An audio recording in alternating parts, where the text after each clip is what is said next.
And then we never heard of Obadiah ever again.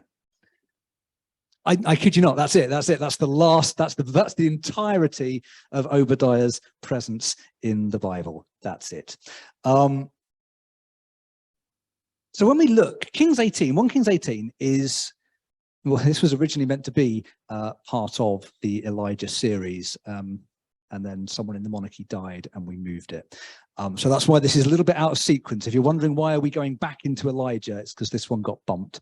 But it was always going to be 1 Kings 18. And when we look at 1 Kings 18, the more famous part of this chapter, the bit that you'd probably know if I read it to you, is the second part, which is the kind of big cinematic confrontation that happens on Mount Carmel. And when I was looking at this and thinking, what should I preach on? What is God talking to me about? That I've got that inclination towards that story. Elijah is basically my favorite person in the Bible, and the story on Mount Carmel is my favorite Elijah story. And it's just amazing because there's Elijah and he's on a mountaintop and he's sort of risking everything on this throw of the dice. Will God send fire on a cow? And, you know, it's amazing. I can kind of imagine this camera sweeping around the top of the mountain and everything's in slow motion and the fire falls and Elijah is silhouetted and it's awesome. But I don't want us to go there. We'll save that for another time. Because actually I'm more interested in this guy, in Obadiah, the guy that we're just reading about. He is not a major character. He is not Obadiah, the writer of the book, unless he lives to be about 300. Pretty confident they're not the same. So he's not that Obadiah. He is just in 16 verses in the middle of Kings. That's it. You've heard the entirety of Obadiah's story. But I think he's interesting because he represents us in a way that someone like Elijah doesn't. Don't get me wrong, I'd like to identify more closely with Elijah because he's pretty awesome. But he is also the greatest prophet in the Old Testament, and I feel that would be mildly arrogant on my part. I don't think I can even aspire to be Elijah. But I can look at someone like Obadiah and say, okay, yep, I can be you. Because Obadiah is normal. He's just an administrator. He's the administrator of Ahab's palace. We know he's a follower of God. We know that at some point prior to this little episode, he has taken 100 prophets and hidden them, very specifically 50 in each cave. He's keen that we know that. He's hidden them from Jezebel, the queen, because she's trying to kill prophets and followers of God wherever she can find them. And then he's been sent off to find water. And on the way, he bumps into Elijah. And Elijah says, can you go and get Ahab? Because we're about to have the big showdown. And Obadiah is understandably, as he explains at some length in the passage, he's understandably worried about this. That if Elijah should just disappear back off again, then it's Obadiah who is going to be carrying the can. But in the end, Elijah convinces him, and even though he thinks he might die, Obadiah goes off to find Ahab, delivers the message, and drops out of the story. And we can look at him perhaps in a couple of different ways. If we were being very positive, we would say Obadiah is the resistance. He is bravely standing in the presence of his enemies by day. And then at night, he goes out and saves lives. What a hero this man is. Or, on the other hand, he's a bit of a cowardly collaborator. You know, he's enabling and administering Ahab's reign. He makes himself feel better by using the little bit of power that he has got to, look after a handful of people that in the day he's helping his boss hunt down.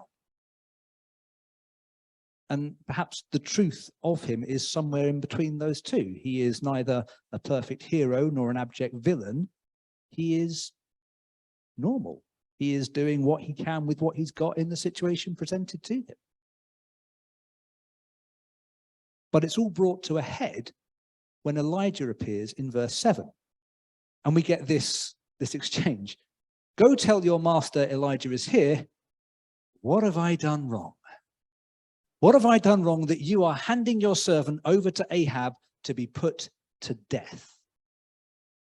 Because Elijah brings a challenge, and the challenge he's bringing to Obadiah is you need to pin your colors to the mast.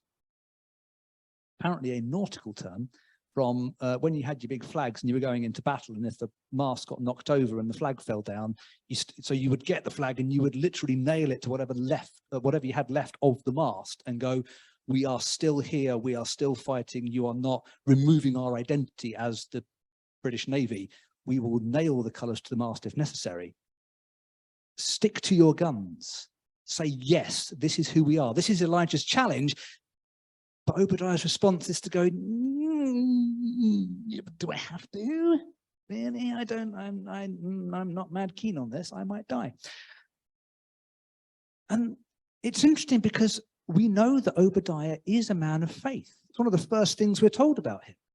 He is a devout worshipper of God. We get it in verse 3.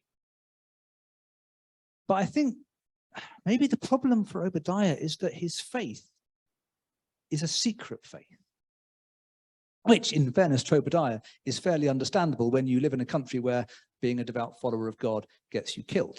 So he's probably not wearing all the Soul Survivor t-shirts at this point. That's a bad tactical move. But I think it's this secret faith that leads to an identity crisis. Because on the one hand, he can say to himself, look, I am a faithful servant of God. Look at all these things that I'm doing. Look at these lives that I'm saving. Look at these prophets that I'm hiding in caves, 50 in each cave. Look at all these risks that I'm taking for the Lord. But at the same time, he's keeping his mouth shut and remaining part of the royal court, the court that is hunting these people down. By his silence, he is part of the problem, just as much as by some of his actions, he's part of the solution. And Elijah comes to challenge that. Elijah comes to say, put yourself openly and clearly on God's side. Put your money where your mouth is, as it were. Do not be afraid of your faith.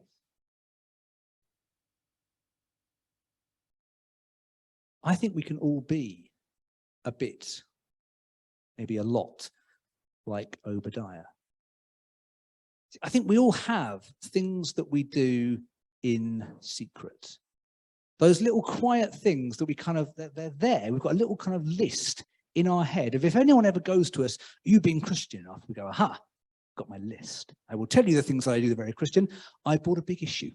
Thank you very much. I gave a sandwich to a homeless person once. So yes, I am a Christian. I don't swear. That's important. I do my recycling. I try to buy responsibly sourced clothing or something. I don't, clearly. I'm basically a good person. So yes, I've got my list. I'm good. And honestly, you probably are. You probably are a good person. You do good things. All of those things I've listed and all the things that you're thinking of, yes, they are basically good things to do. Well done for doing them. Carry on doing them. Good. Obadiah risks his life to save 100 people. And that is pretty cool. I mean, if that was a story that you read about on Wikipedia as something that happened in, wartime France, and Obadiah was a member of the French resistance, we'd be going, oh my word, what a hero. He risked his life to save 100 people. Obadiah does do good things. And sometimes secrecy is okay.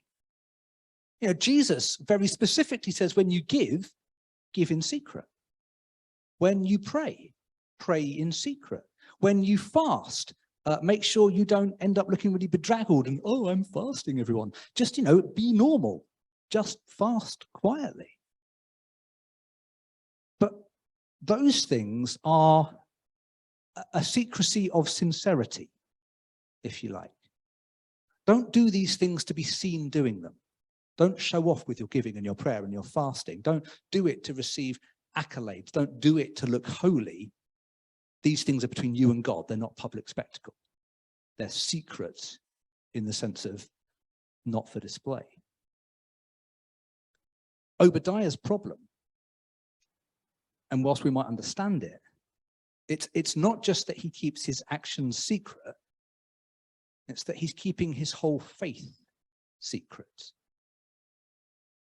And in doing that, he's aligning himself with the powers of the day. And that's the problem. Here's maybe a more practical way to think about it. When did you last challenge our government? I don't mean that in the partisan sense. I don't mean you should have voted for the other ones. I'm not that, who you vote for is on you. It's not about just going, right, party politics. It's about saying, where is there injustice and have we challenged it? Because these are the people that run our country. And if they are running our country wrong, regardless of what you think about them as a colour, we should challenge it.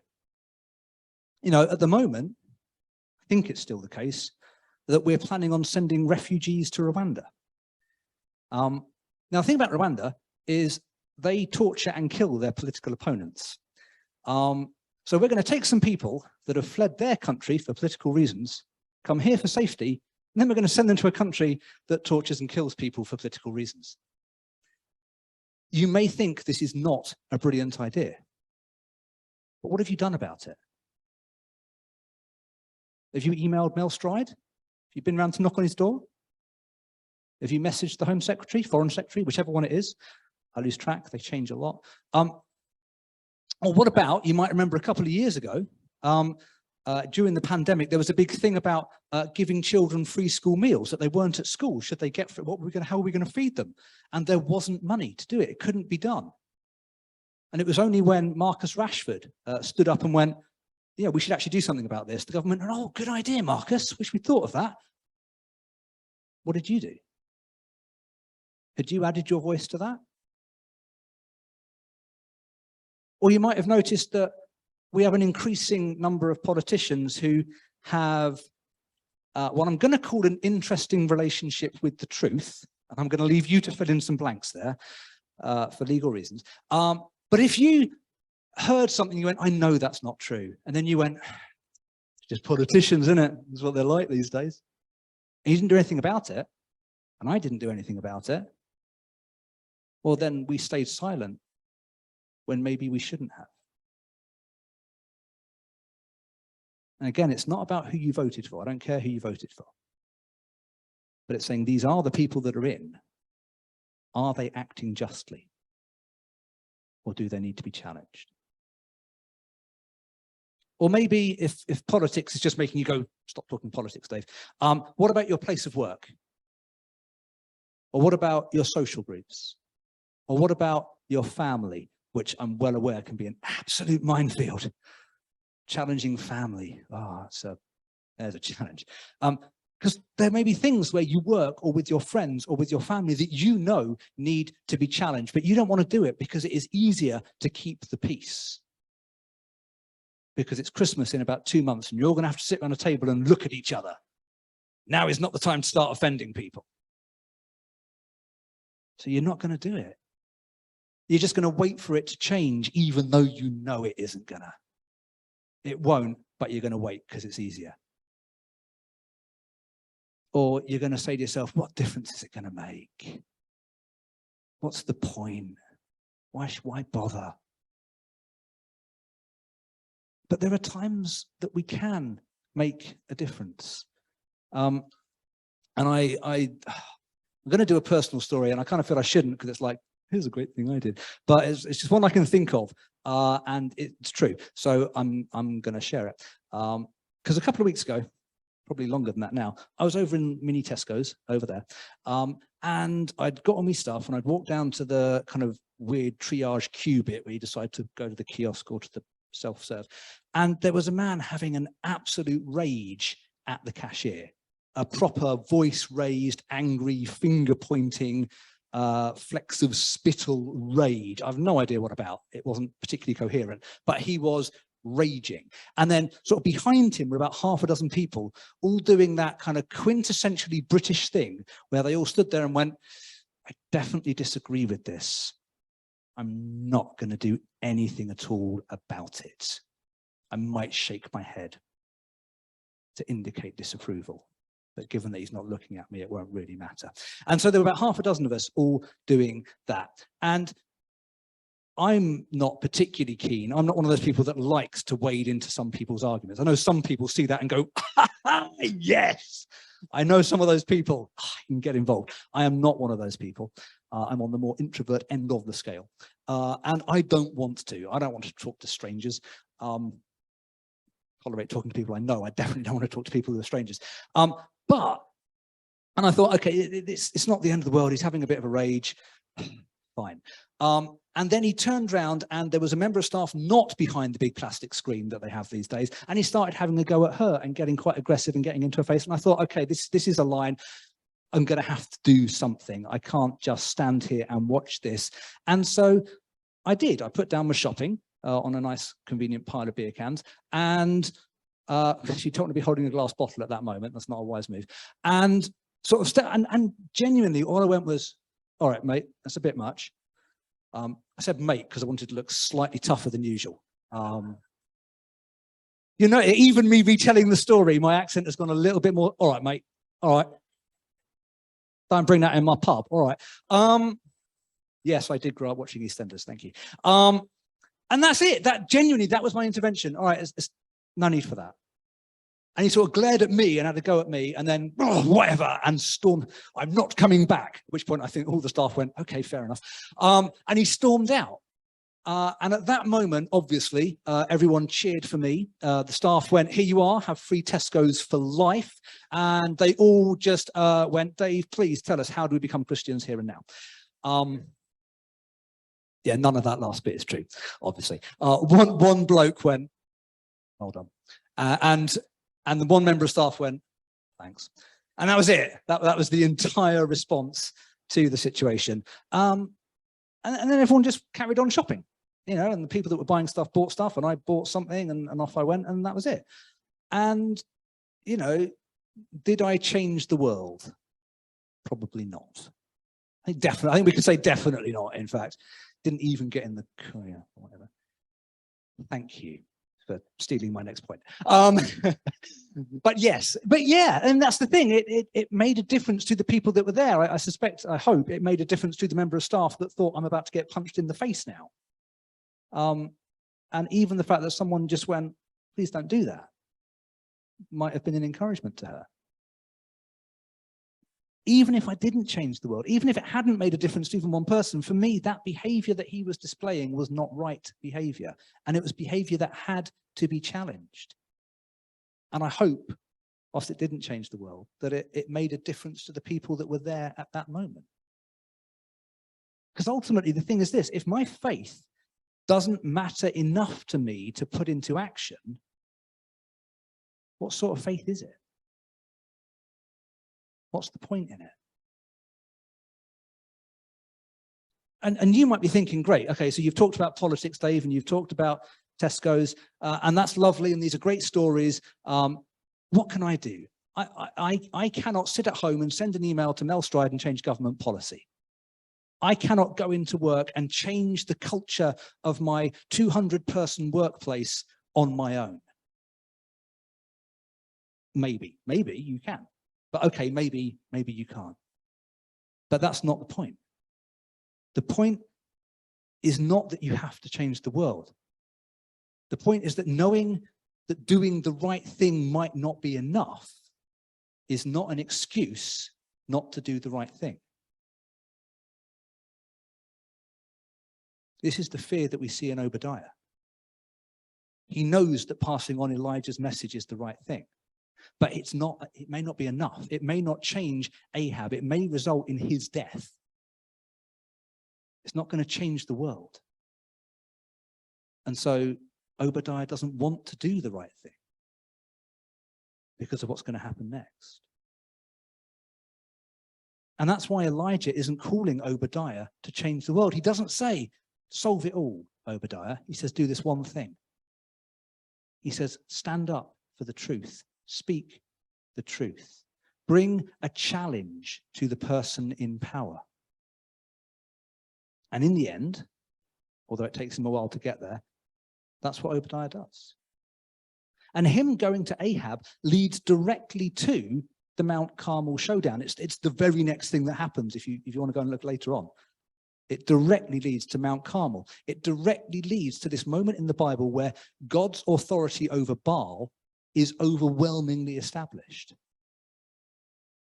It directly leads to the downfall of the prophets of Baal. It begins the process, the beginning of the end of the reign of Ahab and Jezebel. I mean, this isn't going to fix Israel. Even all of that stuff, even some of the greatest moments in the Bible are not going to fix Israel. But it is a step in the right direction. And it comes from Obadiah's willingness to take a risk, to speak up for his faith, and to challenge those in authority who are loading injustice onto those around them. We cannot all be Elijah. It would be amazing, but I don't think we can.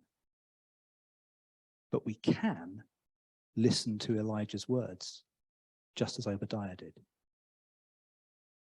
Elijah said, "As the Lord Almighty lives, whom I serve, I will surely present myself today." Are you willing to present yourself? You may already know who it is that you need to stand up in front of. You may already know the situation that you've avoided challenging, but you know you have to. And if that is the case, then I encourage you to be bold, to do the right thing. But it may be that you don't know. You're sitting there going, "No, actually, I can't think of it." Then be ready. If you don't know, be ready. So when you see it, you're good to go. You know your moment and you say, "Yes, this is a thing I have to challenge." Be bold, be ready. And remember, Obadiah was not lacking in faith. This is not about, are you faithful enough? Are you good enough? Are you the right sort of Christian? Obadiah did not lack faith. He was brave. His actions saved many lives, 100 lives. Probably more. But even he still chose to hide his faith rather than speak out, because it is difficult. No one's pretending this is an easy option. But don't be afraid to stand up for the kingdom. Let's not get arrogant about it. Let's not get self-righteous. Look how great I am. No, it's not the point. Not the point. Let's just be quick to speak up for those that need a voice. Speak up for those who need to know that somebody somewhere cares. Those who need to know that incredible love that we spoke of after the psalm that we heard about from Jess's reading. They need to know that incredible love that only comes from Jesus. And that maybe in that moment we are the only person there who can show it and tell them about it. So let me encourage you. Look at the example of Obadiah. Look at what he does. Say, he is not perfect, and that's okay. I'm not perfect. But when he pulls it together, he does what is right. He challenges those that need to be challenged. So may we be people that can live with our faith on our sleeves. And may our voices, when we raise them, make a difference.